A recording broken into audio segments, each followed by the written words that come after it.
Đau á. Tập vô cái này. Tập vô cái này. Chết đi. Không chơi mày nữa. Được. Đi dọc không nuôi mà xe đây. Có ông bồ rồi nhưng đều đâu có đâu. Mệt quá. Chặt cha cho rồi. Dọc quá. Nữ mà ai cũng phải dốc đó. Vô, chặt thôi.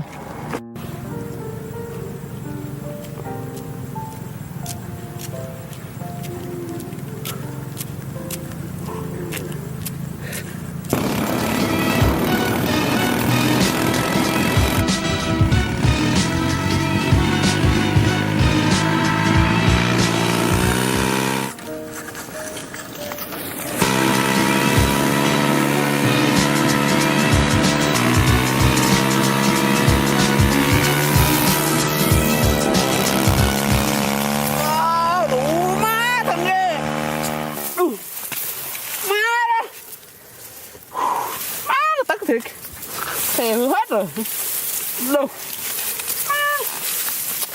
hư hết luôn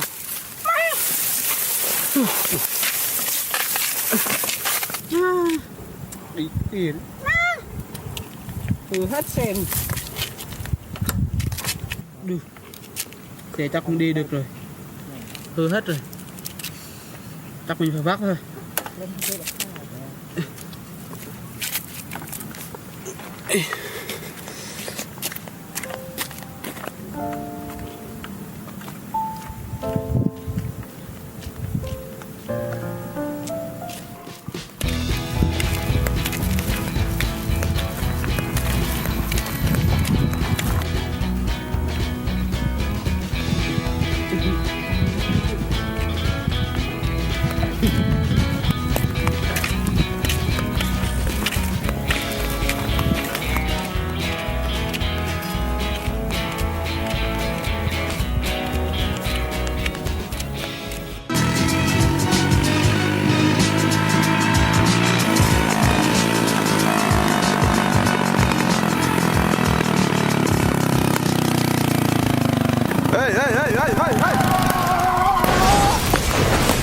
Ủa cái gì anh?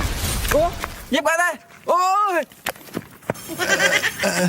ôi con gì bên đây em. Ôi ôi ôi cái gì vậy? Cái gì xảy ra vậy? Mẹ Cái gì? Chuyện gì? Mẹ Thôi đi gặp tôi ra. Đâu rồi? Mẹ Alo có hả? Qua đang một người tai nạn đây.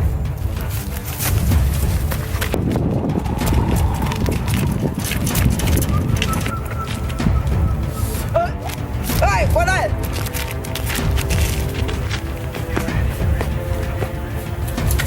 Qua đây. Thôi, đi theo nặng lắm này. Nặng lắm hả?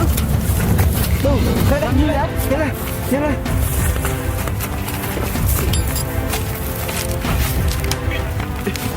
lên. Nặng quá đâu.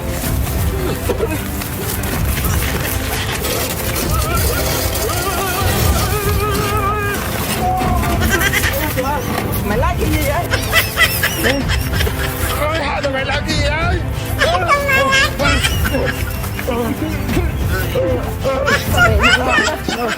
Xe té luôn rồi.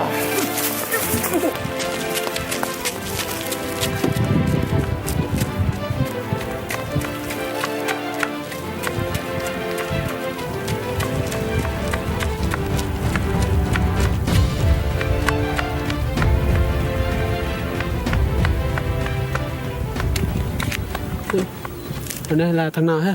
Hình như quen quen mà. Đủ chỗ nào ha? Hồi nay mình cắp rồi mà.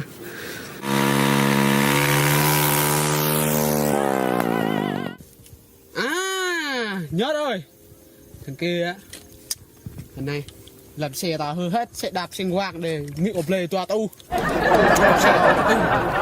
Thằng kia mà một cặp đánh luôn. Chắc là mai đi bình win gì ha. Chắc là bình tĩnh rồi, bình tĩnh này. Bình tĩnh là cấp câu nhắn mà. Khẩn cấp mà. Đúng, chắc mà qua mình đâm thêm nữa. Thôi. Đó là khoai rồi. Rồi, đi về thôi. Được rồi. À này, nó tóc mình. Giờ người ta làm nọ ngã xe. Được, thôi, được rồi. He.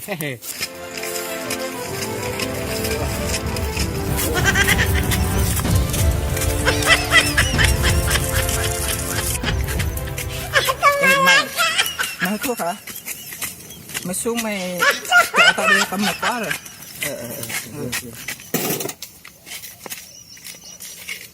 Còn hút thuốc hả? Xuống nhanh lên đợi tao. Mệt quá rồi mà còn.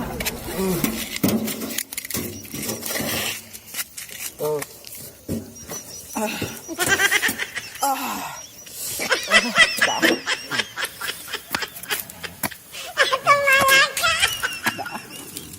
Ngon lắm.